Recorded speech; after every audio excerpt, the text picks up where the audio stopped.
And you know, this thing about letting yourself go, letting other people become themselves, it works in friendship. It works in being a husband as well. It's part of the whole, you know, it's part of the whole thing. It feeds into the love of country, which is letting yourself, putting the country before your personal welfare or the things you like. If Barack Obama does something right, you may dislike Barack Obama. I mean, that never was a problem. But if he does something right, you say, okay, he got it right. Why? Because you love the country more than you love yourself. You love the country more than you love your political party. You love the things, the principles for which your country stands, the freedom, even more than you love your country. And so, you know, when I've seen, for instance, I didn't like Donald Trump, but when I see that he's doing a good job, I let go of it. I let go of the fact, I was wrong. Hey, that's going to happen. That happened once in 1962, I think. I was also wrong. You know, it doesn't matter to me. I'd so much rather be wrong about Donald Trump and have my country thrive, so much rather than be right about Donald Trump and say, see, he did destroy things, just like I thought he was, you know. So here's the thing.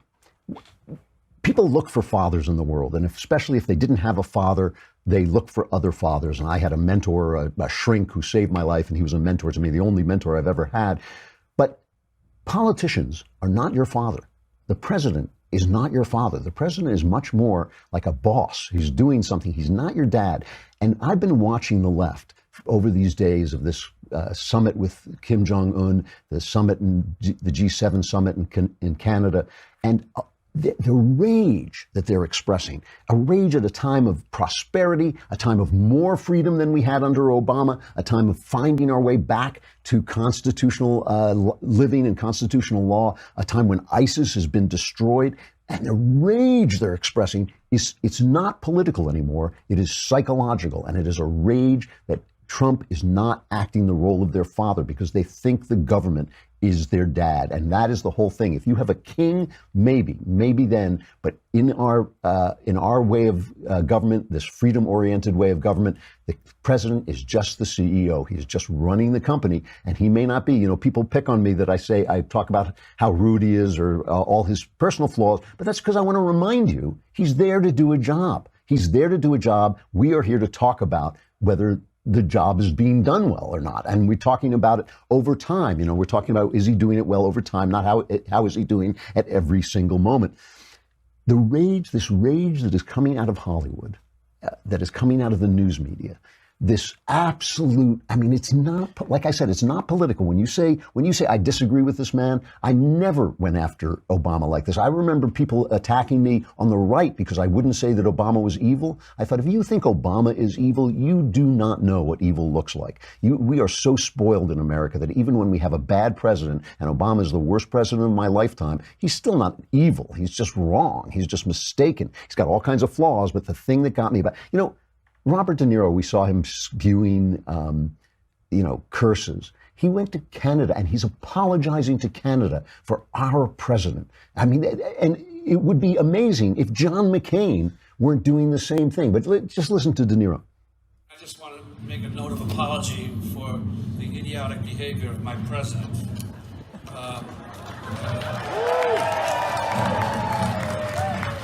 It's a disgrace. And I apologize to Justin Trudeau and the other people at the G7. It's disgusting. He's apologizing on behalf of rage-filled, twisted, irrelevant people, because that's who he represents at this point. People who are psychologically disjointed because Donald Trump will not play dad, but will simply do the job that he was hired to do. And listen, I prefer Donald Trump, had a better character as a person, but he is doing a really, really good job. By the way, his response to De Niro, absolutely hilarious. He tweeted out, Robert De Niro, a very low IQ individual, you gotta love him, has received too many shots to the head by real boxers in movies. I watched him last night and truly believe he may be punch drunk. I guess he doesn't realize the economy is the best it's ever been, with employment being at an all-time high and many companies pouring back into our country. Wake up, Punchy. I think I may have that put up on a plaque over the wall. Wake up, country. Wake up, Punchy. But all this, inability to see what's happening is this inability to put yourself aside, that you're not being fathered, dad is not in the house, but a guy is doing a job for your country. Put that aside and celebrate it. And the news media, of course, all week long I've been busting our guys' chops, making them put these montages together, but I don't want to go through every news guy. Here is the absurd reactions. Again, I want to say, and I was really happy that a lot of smart commentators like Byron York and people like that said the same thing I said yesterday, is we don't know how this is going to work out, but he tried something new, and we know what was happening was leading in a slow, steady way to complete nuclear armament of North Korea. We know that. So we don't know if this change of pace, if this new Trumpian way of doing things is going to work. And if it works, great. And if it doesn't work, we can discuss why it didn't work. But we don't have to hate on them now when we have no answers yet. So here's just a quick montage of our lovely news media reacting. I'm wondering here, did you need to have this summit in order to get what these two people got, this short little letter? A lot of the reason why we were on the brink of nuclear war last year, part of it, to be sure, was because of the North Korean nuclear tests and their missile tests, but also because of the reckless and irresponsible rhetoric from Donald Trump ratcheting up the tensions. And so now this is kind of the arsonist getting credit for putting out the fire. But what's striking to me about the summit is how little Donald Trump got in return for legitimating Kim Jong-un on the world stage. He's coming out like a kiss butt. It's outrageous. It's outrageous the way he talks. This guy's a killer. I want to bring it back to the menu for a second, not just because I'm hungry, but because typically the White House releases these kinds of details after, for example, the French president comes to the White House or another head of state comes for a state visit. So by releasing the details of the menu, this is again legitimizing Kim Jong-un. They're talking about nuclear weapons and she's criticizing the menu. She's talking about the menu. Listen, here's the thing about Donald Trump. I've talked about this before, and I'll talk about it more another day. Donald Trump is in motion. He's always, I can't remember if I said this yesterday, but you remember when Barack Obama said, I don't support gay marriage, and the left didn't say a word. Why? Because they knew he was lying. They knew he wasn't telling the truth. So they didn't care whether he said, I don't support. They knew it was political. When Trump says Kim Jong-un is a good person, he's not saying Kim Jong-un is a good person. He's saying, hey, fatty, I'm going to flatter you up, fat man, and then get rid of your nukes or we'll blow you to kingdom come. That's what he's doing. He's in a process all the time. And so when you're judging Trump, because he acts like this, and I can say good things and bad things about it, but things are going so well. Here's the thing. The general picture is good. Why is that important? Because William James, great philosopher, William James, he was the brother of Henry James, one of my absolute favorite novelists. William James said, wisdom is largely a matter of knowing what to overlook. And with Trump, you got to overlook a lot. You do. You have to. That's not giving him a pass for things. That's simply saying, this is the guy he is. This is what he's doing. And overall, things are going well. So let's overlook some things. That is not a terrible, terrible thing to say. And it's not compromising, certainly not compromising my values, which are very practical. I love my country. I love my country more than being right. I love my country more than picking on people. I love my country more than party. I love my country because it represents a kind of freedom that never existed on earth before my country existed. And I hope it continues to do that. And Trump is helping that. And that seems to me to be what matters. But however, I have to say this, there are some ways that Trump is like a father. There are some ways that Trump is like a father. If you take the kind of dysfunctional father who still gives guys something that they can hang on to, the guy who's maybe drinks too much, maybe cheats on mom, but he's a terrible, terrible guy. But every now and again, he does something where you go like, yes, that is something a man should do. First of all, I've been concerned. I am really happy with the things Trump dislikes. And I've said this all week. I'm happy with the things Trump dislikes. I'm happy that he dislikes a global world that is not keyed into American values. I'm happy that he understands that national borders mean something, that national might means something, especially for America, which is going to be taxed with controlling this global world, this world that is inevitably becoming global.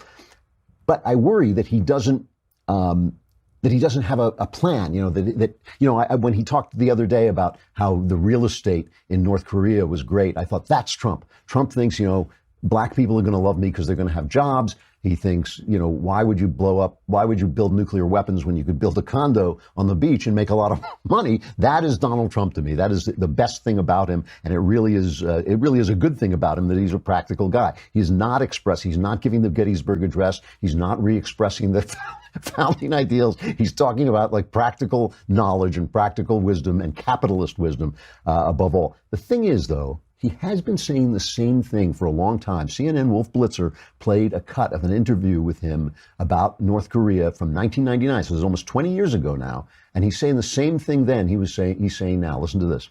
North Korea is totally out of control, and would you rather have a very, very serious chat with them now, and if necessary, you might have to do something fairly drastic, or would you rather have to go after them in 5 years when they have more nuclear warheads and missiles than we do? What if the North Koreans don't play ball, develop a nuclear capability, go forward with their missile development?